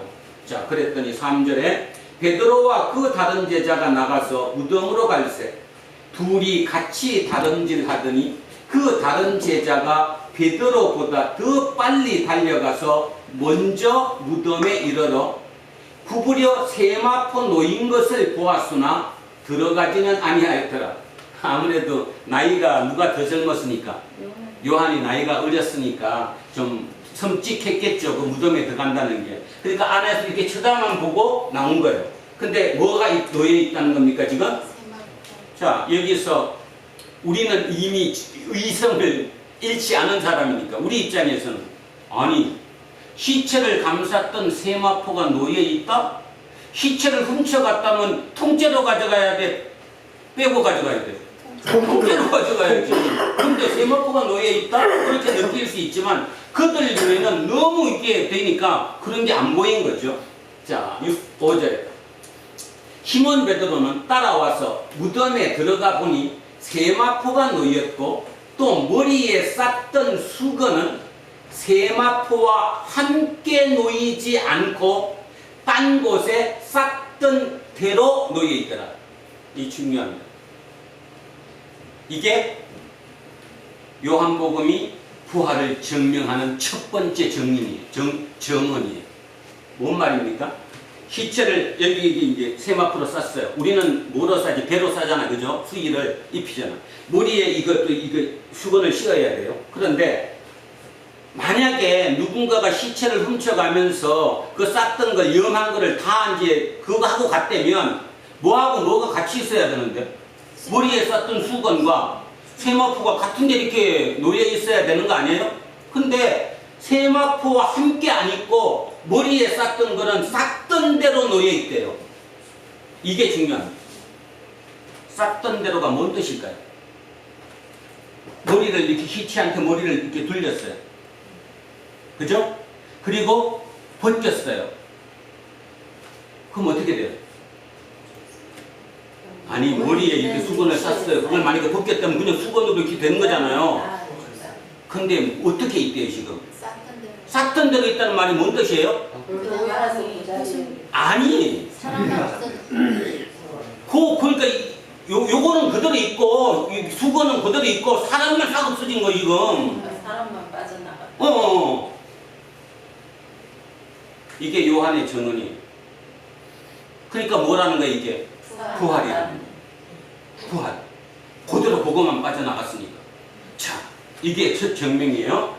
그 다음, 그때야 무덤에 먼저 갔던 다른 제자 요한도 들어가 보고 믿더라. 여기 이제 해석이 되게 웃기는데, 이 믿더라가 뭘 것 같습니까? 뭐를 믿은 거예요 지금? 예수님이 계신다 안 계신다? 안 계신다. 누가 훔쳐갔다. 그죠? 그거를 믿는 거겠죠. 그 얘기를 믿었다는 거겠지. 설마 지금 이 믿음이 예수님이 부활했다를 믿는 거겠어요? 아니잖아. 자, 그죠? 그들은 성경에 그가 죽은 자 가운데서 다시 살아나야 하리라 하신 말씀을 아직 알지 못하더라. 누가복음 9장 22절. 누가 찾아서 읽어주세요. 누가복음 9장 22절. 이르시되 인자가 많은 고난을 받고 장로들과 대제사장들과 서기관들에게 버림받아 죽임을 당하고 제3일에 살아나야 하리라 하시고 예수님 입으로 뭐라고 말씀하셨어요? 내가 죽는다, 안 죽는다? 죽는다. 근데 며칠 만에? 3일 만에 다시 살아나야 된다. 살아난다. 그런데 그게 떠올랐다는 거예요? 안 떠올랐다는 거예요? 안 떠올랐다는 거예요. 그렇게 해야 안 그럴까요? 그렇지. 지금 너무 급박하니까. 그리고 지금까지 그런 사람이 살아났다는 걸 본 적이 있어요? 없어요? 없잖아. 그러니까 그 생각을 전혀 못했던 거지. 그랬는데 기억을 나중에 돌이켜보니까 예수님이 예전에 자주 얘기했다니까요. 내가 죽고 3일 만에 살아날 거라고. 그때는 이걸 몰랐다 이 말입니다. 이에 두 제자가 자기들의 집으로 돌아가니까 이제 뭐 끝났구나. 그러니까 그들은 그냥 돌아갔어요. 그런데 11절 마리아는 무덤 밖에 서서 울고 있더니 울면서 구부려 무덤 안을 들여다보니. 자, 남자 두 사람은 도로 돌아갔어요. 그냥 뭐 어쩔 수 없다. 갔어요. 근데 마리아는 그 자리에 그대로 앉아서 통곡을 하고 우는 거예요. 지금 울다가 지쳐서 다시 한번 무덤 안을 쳐들어봤다. 무덤 안을 들여다보니까요. 자, 흰옷 입은 두 천사가 예수의 시체니었던 곳에 하나는 머리편에 하나는 발편에 앉았더라. 천사들이 이르되 여자여 어찌하여 우느냐 이르되 사람들이 내 주님을 옮겨다가 어디 두었는지 내가 알지 못함이니라. 지금 마리아의 머릿속에는 예수님을 누가 훔쳐갔다 안 훔쳐갔다? 훔쳐갔다. 딱 정해진 거죠. 훔쳐갔는데 누가 어디로 가져갔는지 나는 지금 모른다. 그 뜻입니다. 그랬는데 14절에 이 말을 하고 뒤로 돌이켜 예수께서 서 계신 것을 보았으나 예수이신 줄은 알지 못하더라. 3년을 쫓아다녔는데 그리고 나를 7 귀신 들린 나를 치유해 주셔서 내가 정상적인 삶으로 회복될 수 있게 만들어준 바로 그분. 그 사랑하시는 그분이 뒤에 섰는데도 몰랐대요. 그 말의 의미는 변형이 됐다 안 됐다. 원래 그 모습은 아니었을 것이라는 거죠. 예수께서 이러시되 여자여 어찌하여 울며 누구를 찾느냐 하시니 마리아는 그가 동산을 지키는 그 사람인 줄 알고 이르되 주여 당신이 옮겼거든 어디 두었는지 내게 말해주세요. 그러면 내가 시체를 가져가겠습니다. 자, 16절에 예수께서 마리아야 하시거늘 마리아가 돌이켜 히브리 말로 라보니 하니. 자, 이는 선생님이라. 뭔 말이에요? 그냥 사람을 봤을 때는 몰랐는데 마리아야 하는 뭐가 변하지 않았던 겁니까? 말의 톤이, 음성이 변하지 않고 듣던 음성 그대로였다는 거죠. 그걸 딱 들으니까 예수님이 맞는데? 그래서 선생님 이렇게 불렀어요. 예수께서 이러시되 나를 붙들지 말라. 자, 여기입니다. 여기 나를 붙들지 말라. 왜 그랬을까요? 아니 둘러보고 예수님이 잤으니까 와라 감싸려고 했을 거 아니에요. 당연히 얼마나 반갑겠어 이거죠 말이. 자, 그런데 나를 붙들지 말라. 내가 아직 아버지께로 올라가지 아니하였노라. 너는 내 형제들에게 가서 이르되 내가 내 아버지 곧 너희 아버지 내 하나님 곧 너희 하나님께로 올라간다 하라 하시니.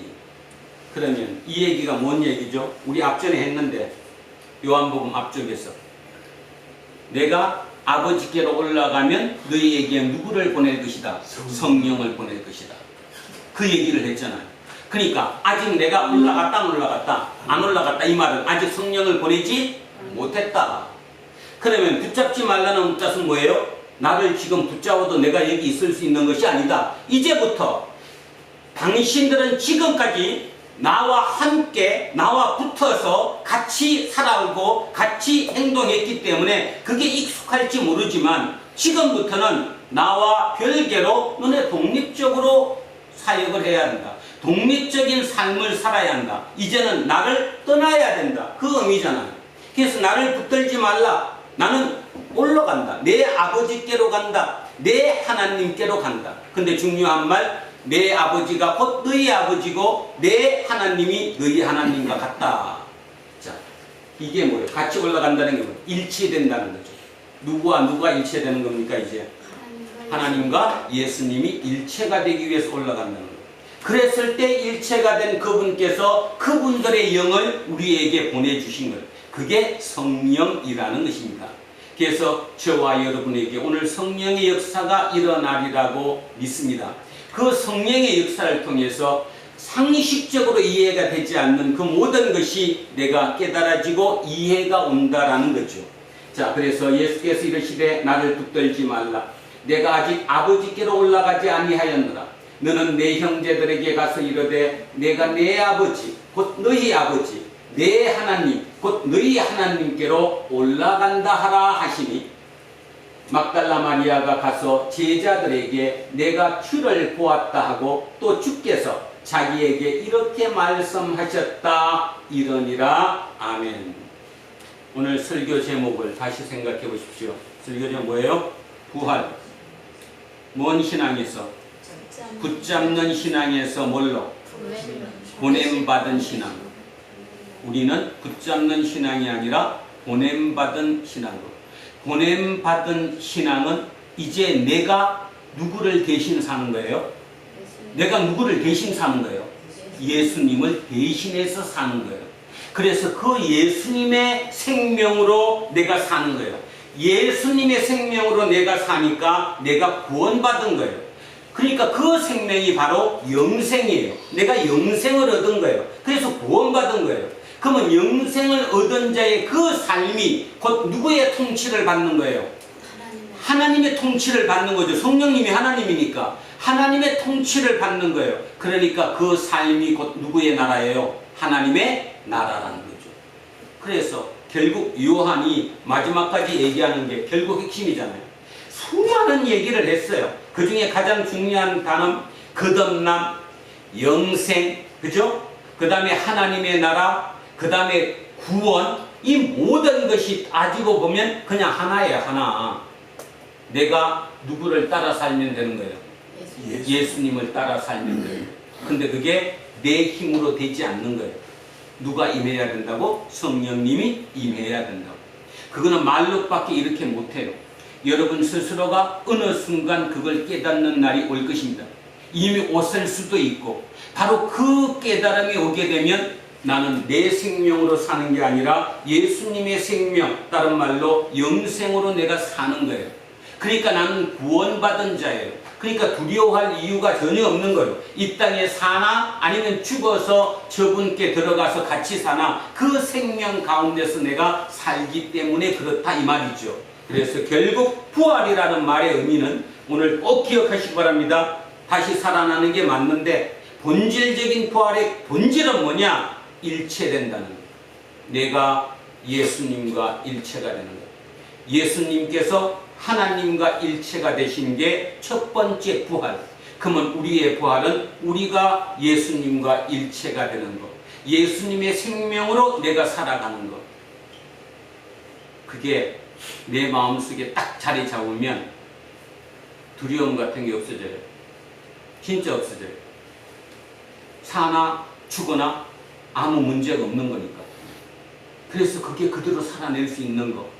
어쨌든 저 부활이 성경에 기록된 것처럼 논리적으로 너무나 약해요. 논리적으로 약한 그 부활이 어떻게 증명되느냐 물으면 답은 이어왔다는 게 답이에요. 2000년을 어떻게 이어왔을까?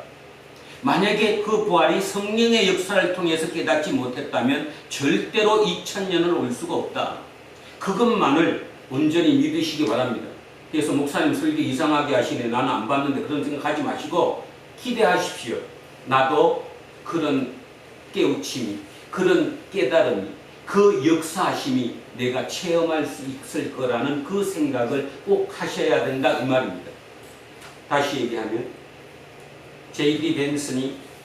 벤스가 그 시골 힘든 가운데 성장 과정을 거쳐서 그래도 최고 대학 중에 하나인 예일 대학 로스쿨을 들어가고 변호사를 땄을 때 그 기분을 한번 상상해 보십시오. 어땠을까? 하나님의 역사하심이라고 믿지 않았을까, 본인이? 그죠? 그랬던 그가 이제 다시 하나님께로 돌아와서 가톨릭에 다시 귀의합니다. 세례를 받고. 그래서 그 이후의 삶이 비약적으로 변했습니다. 어느 정도 변한 게 아니라 그 10년 만에 세계 최대 제국의 나이 39살에 부통령이 되었습니다. 이제 다음번 2년 뒤에 대통령 후보를 바라봅니다. 그 인생을 생각해 보면 그 개인적으로 얼마나 하나님의 역사하심을 깊이 체험했겠습니까? 우리는 같이 기도해 주셔야 합니다. 그들이 결국 권력에 맞들리지 않기를. 하나님께서 그 자리에 올려주셨다면 하나님의 뜻을 실천하려고 애쓸 것이라는 그렇게 되기를 우리는 간절히 기도해야 합니다. 항상 성령님께서 그분을 붙잡으시고 그분을 통해서 하나님의 뜻이 이 땅에서도 조금씩이라도 그죠? 실현될 수 있도록. 그래서 진짜 궁극적으로 요한계시록에서 예리한 새하늘과 새 땅의 그 가는 길을 만들어낼 수 있게 되기를 우리는 그 기로에 서 있습니다. 2026년 이 지구본의 역사는 흔들리고 있고 새로운 판으로 들어가고 있습니다.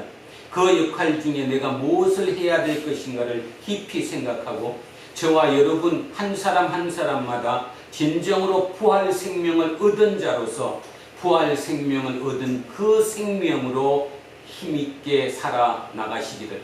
그래서 주변의 많은 사람들이 나를 통해서 여러분을 통해서 하나님의 생명을 볼 수 있기를, 진짜 하나님의 생명을 볼 수 있기를, 그것이 우리의 가장 큰 전도입니다.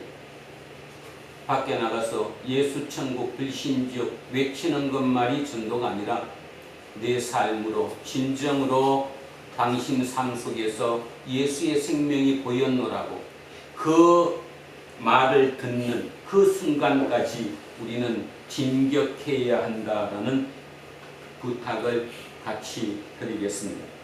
자, 정리를 이렇게 다시 한번 읽고 오늘 마무리합니다. 기독교의 신앙은 부활로부터 시작되었습니다. 그런데 안타깝게도 우리의 세상적인 지식과 이성으로는 이해가 안 될 정도로 너무나 빈약합니다. 논리적으로. 빈 무덤을 보여주고 거기서 부활을 생각하라고 하고 부활하신 그 모습을 세상적으로 유명한 인사가 본 것이 아니라 가장 비천했던 막달라 마리아를 통해서 보여주시고 그거를 통해서 부활을 보여주신 그 의미가 무엇인지를 다시 한번 깊이 깨닫고 성령님에게 질문해 보시기 바랍니다. 우리는 지금까지 그런 부활의 증언이 우리가 화려하게 보이는 어떤 가시적인 어떤 것으로 드러나야 하나님이 함께 하셨다 이렇게 생각했는데 하나님께서는 그 방법으로는 진짜 부활의 생명을 살 수 없다는 것을 아시고 우리에게 우리의 삶을 진짜 약한 우리들의 삶을 통해서 부활의 예수를 보여주고 계시다는 사실을, 그래서 그 보여준 그 계시가 끝까지 이어질 수 있게 되기를 간절히 소망합니다. 솔로몬도 중간에 실패했는데 그 지혜의 솔로몬도 결국은 자기를 의지하면서 부처를 몇 명이나 첩을 1000명이나 가졌던 결혼 동맹 정책을 써서 땅만 그죠? 이스라엘에는 땅만 더 넓혔던 것뿐인데 결국 그도 실패하고 말았다는 사실을 우리는 항상 명심하면서 이제 성령님께서, 예수님은 오늘 우리에게 얘기하는 거예요. 너 힘으로는 할 수 없다. 그러나 성령님께서 너와 함께 하시면 너만 할 수 있다. 그래서 마지막 주보 뒤에 박노의 시인의 시를 마지막 하나님의 말씀으로 한번 읽어보겠습니다. 예전에 한번 했지만 잊어먹으셨을 거니까 다시 한번 제가 읽겠습니다. 다시 희망찬 사람은 그 자신이 희망이다. 길 찾는 사람은 그 자신이 새 길이다. 참 좋은 사람은 그 자신이 이미 좋은 세상이다. 사람 속에 들어있다. 사람에서 시작된다. 다시 사람만이 희망이다. 아멘. 사람만이 희망입니다. 바로 하나님이 이 마음입니다. 자, 오늘 본문 읽겠습니다. 안식후 첫날 일찍이 아직 어두울 때에 막달라 마리아가 무덤에 와서 돌이 무덤에서 옮겨진 것을 보고 시몬 베드로와 예수께서 사랑하시던 그 다른 제자에게 달려가서 말하되 사람들이 주님을 무덤에서 가져다가 어디 두었는지 우리가 알지 못하겠다 하니 베드로와 그 다른 제자가 나가서 무덤으로 갈새 그들이 같이 다른지 하더니 그 다른 제자가 베드로가 더 빨리 달려가서 먼저 무덤에 이르러 구부려 세마포 놓인 것을 보았으나 들어가지는 아니하였더니 시몬이 이대로 따라와서 무덤에 들어가 보니 세마포가 놓였고 또 머리를 쌌던 수건은 세마포와 함께 놓이지 않고 딴 곳에 딴 대로 놓여 있더라. 그때야 무덤에 먼저 갔던 그 다른 제자도 들어가 보고 믿더라. 그들은 성경에 그가 죽은 자 가운데서 다시 살아나야 하리라 하신 말씀을 아직 알지 못하더라. 이에 두 제자가 자기들의 집으로 돌아가니라. 마리아는 무덤 밖에 서서 울고 있더니 울면서 구부려 무덤 안을 들여다보니 흰옷 입은 부천사가 예수의 시체 누웠던 곳에 하나는 머리편에 하나는 발전에 앉았더라.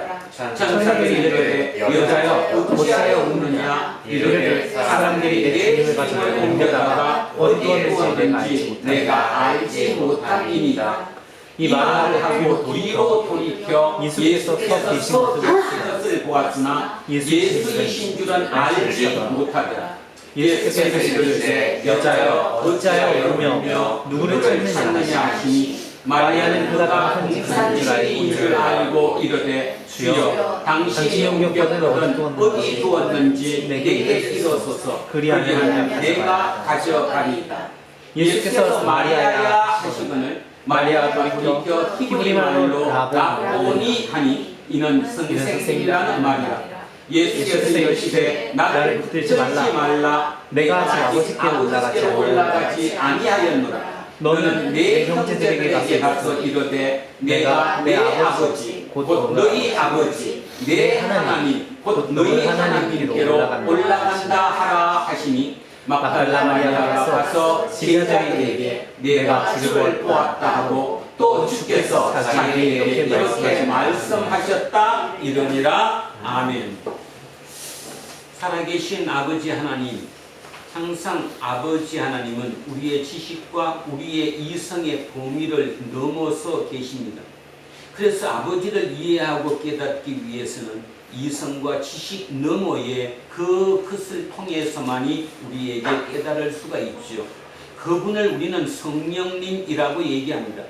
오늘 이 시간 우리 공동체 식구들 한 사람 한 사람 그 마음속에 성령님께서 충만하게 임재하셔서 성령님의 능력으로 우리의 눈을 열어주시고 깨달음의 그 눈으로 이후를 살아갈 수 있도록 우리에게 축복해 주십시오. 그것만이 이 땅을 하나님 나라로 만드는 길이며 이 땅에 힘든 많은 사람들을 살리고 그들을 통해서 새로운 나라를 건설하는 그 시간임을 또 그 계기가 되는 것임을 온전히 깨닫게 해주심에 참으로 감사합니다. 세상은 요동칩니다. 근데 그 요동치는 모든 곳에 약한 자들이 미련한 자들이 새로운 실권을 잡고 새로운 세상을 만들어 가고 있는 중이지요.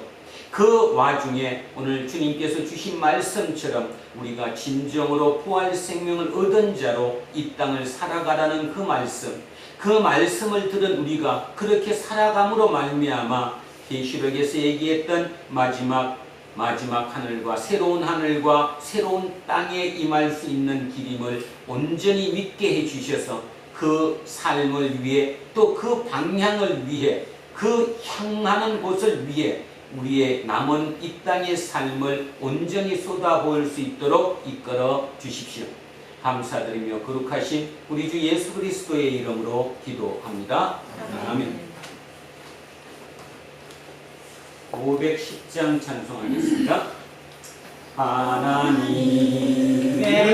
이름은 길이 빛나니 우리들도 준비되어 주의 사랑 비추세. 우리 작은 불을 켜서 험한 바다 비추세. 물에 빠져 헤매우니 건져내어 살리세. 죄의 많은 기도하고 성난 물결 설렌다. 어디 굴빛 없는다고 찾는 물이 많구나. 우리 작은 불을 켜서 험한 바다 비추세. 물에 빠져 헤매우니 건져내어 살리세. 너의 불로 돌아 거친 바다 비춰라. 빛을 찾아 헤매우니 생명섬에 건져라. 우리 작은 불을 켜서 험한 바다 비추세. 물에 빠져 헤매우니 건져내어 살리세. 자리에서 일어서시죠. 사도신경으로 신앙 고백 드리겠습니다. 나는 전능하신 아버지 하나님, 천지와 창조주를 믿습니다. 나는 그 유일하신 아들 우리 주 예수 그리스도를 믿습니다. 그는 성령으로 잉태되어 동정녀 마리아에게 태어나시고 본디오 빌라도에게 고난을 받아 십자가에 못 박혀 죽으시고 장사된 지 사흘 만에 죽은 자 가운데서 다시 살아나셨으며 하늘이 오르시어 전능하신 아버지 하나님 우편에 앉아 계시다가 거기로부터 살아있는 자와 죽은 자를 심판하러 오십니다. 나는 성령을 믿으며 거룩한 공교회와 성도 교제와 죄를 용서하는 것과 몸을 부활과 영생을 믿습니다. 아멘. 내게 있는 모든 것을 아낌없이 드리네. 사랑하고 의지하며 주만 따라 살리라. 주께 드리네. 주께 드리네. 사랑하는 구주 앞에 모두 드리네. 사랑하는 주님께 모두 드립니다. 오늘도 이 예물에 우리의 온 마음을 담습니다. 내 마음속에 있는 모든 갈등, 모든 다른 생각들, 모든 악한 것들을 온전히 물리쳐 주시고 오직 충만하게 당신의 성령으로 온전히 임재하셔서 우리를 통해 이 땅에 당신의 모습 드러내시옵소서. 그것만이 우리가 진정으로 살아갈 수 있는 길임을 믿습니다. 그 거친 파도 속에서도 그 등대가 되어서 그 등대를 향해 다가오는 그 많은 사람들에게 우리가 작은 불빛이 되겠다는 그 찬송가처럼 오늘 우리의 모든 삶 속에서 우리가 그 역할을 감당하는데 부족함이 없도록 우리를 당신의 귀한 도구로 사용해 주십시오. 감사드리며 거룩하신 우리 주 예수 그리스도의 이름으로 기도합니다. 아멘. 우리는 세상이 읽고 있는 성경이다. 우리는 세상이 원하는 신앙 고백이다. 우리는 세상에 관심 갖는 설교자이다. 하늘에 계신 우리 아버지, 아버지여 이름을 거룩하게 하시며 아버지여 나라가 오게 하시며 아버지여 뜻이 하늘에서와 같이 땅에서도 이루어지게 하소서. 오늘 우리에게 일용할 양식을 주시고 우리가 우리에게 잘못한 사람을 용서하여 주시고 우리 죄를 용서하여 주시고 우리를 시험에 빠지지 않게 하시고 악에서 구하소서. 나라와 권능과 영광이 영원히 아버지이십니다. 아멘.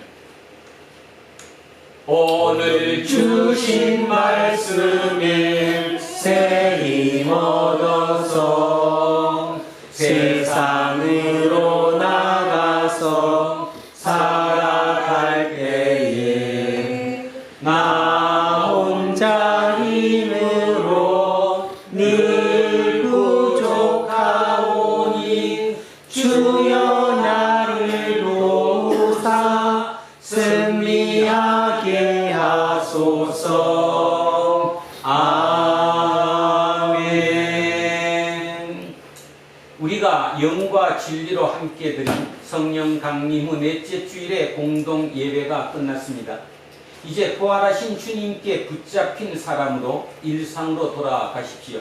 그 일상에서 우리의 이름을 부르시고 우리를 세상에 보내신 주님을 기억하며 어떤 상황에서도 두려워하거나 절망하지 말고 우리의 삶으로 주님의 부활을 증언하는 삶을 살아가십시오. 주님이 함께 하실 것입니다.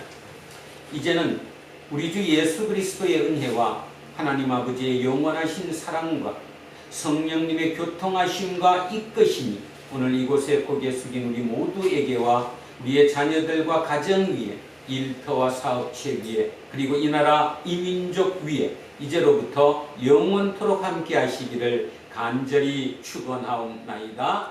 아멘.